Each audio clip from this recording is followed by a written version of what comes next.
Gerry Conlon, you've been asked to help with Shaker Aamer's case. Why are you so passionate about this?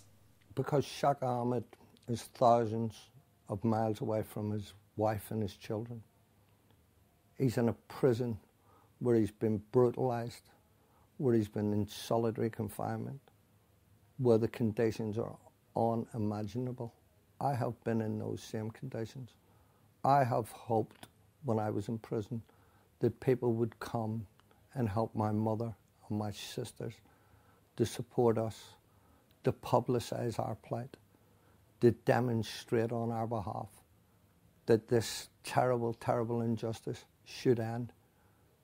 And I feel that if I can contribute in any small way to helping the last remaining British resident in Guantanamo Bay be repatriated here to England, tell his wife and children, then it is the most noble and honourable of causes.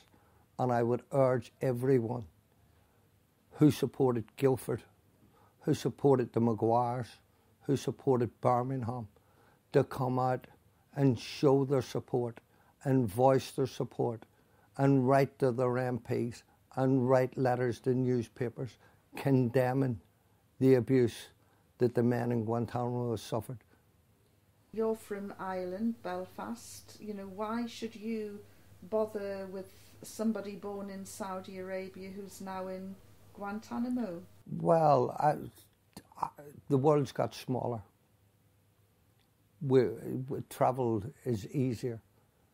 By virtue of the fact that I spent so long in prison with so many Arab prisoners who helped me, who I learned a bit about their culture, who stood with me when the prison regime and the prison population was attacking me.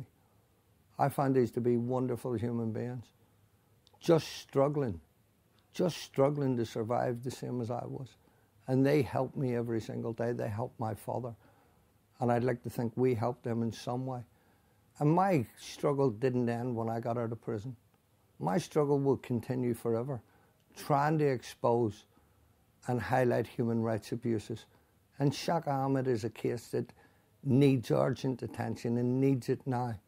And we need all these people who are involved in unions, who are involved in different committees, whether they're Scottish committees or Irish committees or Welsh committees.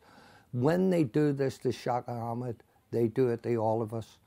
What happened to Shaker happened to me. What happened to both of us, along with Mozam and the rest of the people in Guantanamo and Bagram, can happen to anyone out there.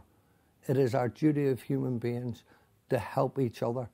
And Shaker Aamer needs our help and needs it now. What words of encouragement and advice would you give to his wife and 4 children, including young Farad, who's never met his father before? Never to give up hope. To know that there is more good people out there than bad people. The unfortunate thing is the good people have less of a voice than the bad people. But without the good people, the bad people can't run anything.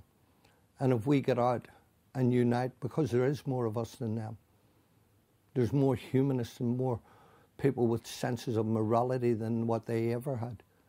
Never give up hope, because there are people out there doing what they can and will continue until Shaker's release, to support him and to support his wife and to support his children. And I think it's important that his wife and his children sees people from every part of the world, from every religion and every culture and every country, standing together to fight against this brutal injustice. And I think that when we stand together, Shaker's wife will receive great fortitude from it, and his children will know he's not forgotten. When I got released in 1989, we had everyone in England who was convinced of the Birmingham Six is innocent. We were never going to change another one's opinion. But we know that countries respond to influence from outside that particular country. And I went to America, and I was fortunate enough to meet a guy called Tom Lantis, who was a congressman from California who ran this, the ad hoc committee on human rights abuses. And he gave the first human rights case on Irish prisoners in British jails. And I firmly believe that the support that we gathered in America to help the Birmingham Six helped their release.